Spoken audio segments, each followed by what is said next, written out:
Hey folks, is it that time of year to stock up those tackle boxes? Well, if so, stick around because we might have some helpful tips for you that you just might want to check out.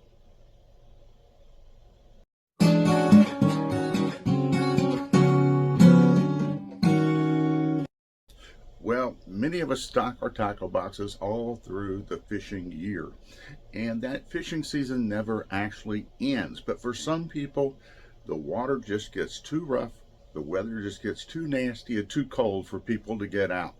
We understand. So they actually have fishing seasons, and during that break, it's a good time to stock up on those tackle boxes.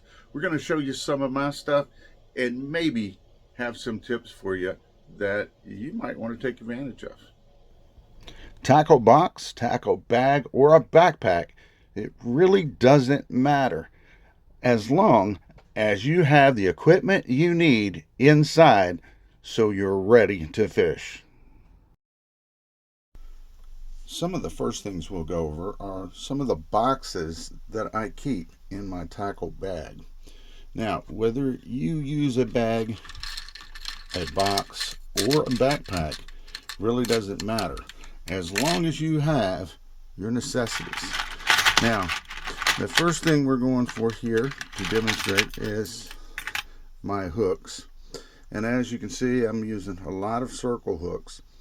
And I can go from a size 2 to a size 10. And just about anything in between there. Now, I also will use from time to time, on a rare occasion, or at least have in my box if needed, some J hooks. So I try to be prepared for whatever situation I'm going to be in. You may even notice I have some super small hooks over here, because sometimes I'll even use the hooks in my catfish box to catch bait for catfishing. Let's take a look at some of these other boxes. Next is the good old sinker box. Now, as you can see here, I have some dragging sinkers, and I also have many other dragging sinkers that I keep in other compartments in my bag as well. And I have slip egg sinkers over here, some no-roll sinkers, bank sinkers. We even have split shots and super small egg sinkers on hand as well, as you just never know. Now, some of y'all have seen a video of these. These are sinkers, or what we're now using also as some sinkers, and they are actually off of an old cast net. So whether you take the lead off your cast net and melt them down to create other sinkers, or use the plastic type coated like this, and those can just slide up and down your line just like any other slip sinker that you might have up on your rig. So again, it's very important to have a wide variety of sinkers on hand. Now, I often use the Santee Cooper type rigs, and to have those you definitely need a lot of floats. Now, I actually have to stock up more here, but I have bags of several big bags of these floats, as well as the larger eggshell floats, or egg-shaped floats, excuse me, oval here, that if you're using a big bait that's not very buoyant, then you may need to go to these. Now, you've got the spook type rattles. Also, you have several of those in here. You have slip bobber in here for your slip bobber rigs. Got several of those, and just little bitty ones, because you never know what you're going to need. Now, I also have plenty of pegs, extra pegs on hand, because we know how easy it is to lose those things. So it's good to have some extras on hand in your box. Now, this colorful box is one of my favorites, and I definitely need to do some more stocking up. Now, it's also starting to spread out and get all over the place. I have small brass in here, and glass beads and so on and so forth. Now, the brass helps to create that rattling sound when it bangs into those glass beads or even hard plastic beads up and down your line. Now, this helps in hopefully attracting more catfish. Now, you have your sinker slides right here. I've got a few of those on hand. I've got this type of three-way on here. You've got to have your barrel swivels, right? And I have various barrel swivels on hand here. Now, I keep these blades on here. As some of you've seen, I'll put blades on my bling rigs sometimes just to get that flash, them to spin in the water. Obviously, if you're fishing on the bottom, then that's not going to work for you. But if it's attached to a Santee Cooper rig or you're suspending your rig, well, that's going to work just fine. Now, actually, over here are some pre-tied knots on these tubes that are for the slip bobber rigs, and those are line stops is what those are for. Now, I do have some extra split shots here and a wide variety of other colored beads through here as well.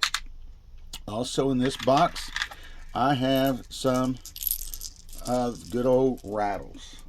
These are line rattles, and again, to help potentially draw more fish in and get them to bite. So there you go. Now, I even keep this little tool right here. It's just a little bead with a piece of plastic wire that's in it, because we know how we get those floats, and sometimes those floats have not been cleared all the way through. So you pop these out, you run this down through there, and it breaks all that out of there so you can run your line through there more easily. And that's what that's for. I just happen to keep that little tool on hand, and if you want to make something up like that or have it on hand, it makes it easy to clear those floats out of any styrofoam that may still be up in there, preventing you from getting your line through.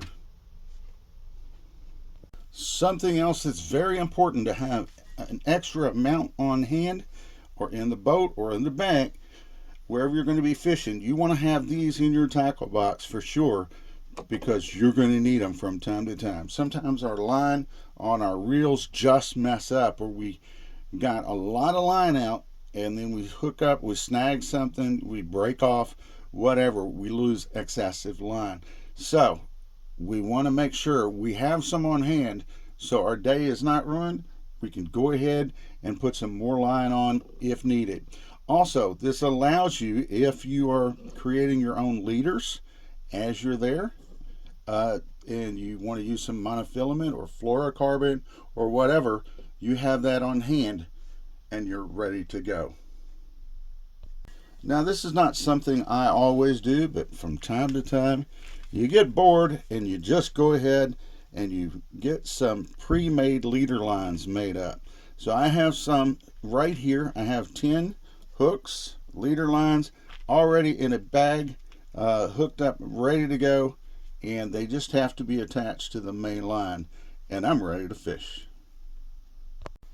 Other things you might want to have on hand to make your trip more enjoyable is your good old fillet knife, some scales, scissors, some forceps, multi-tool that gives you the plier access, screwdriver, a smaller knife, and I've got a scale over there to weigh those fish in.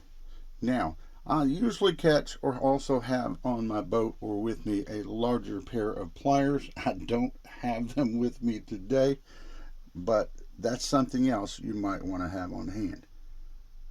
Another important thing that you should have in your box and keep on hand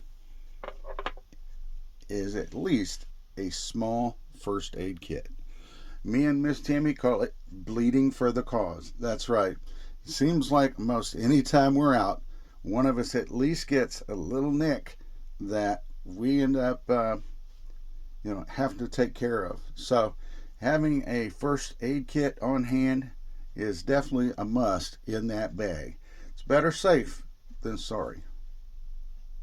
While not promoting any particular brand here, it's a good idea to have on hand some type of UV protection, some type of suntan lotion that's going to protect you when you're out there on the water or on the bank in the sun for many, many hours.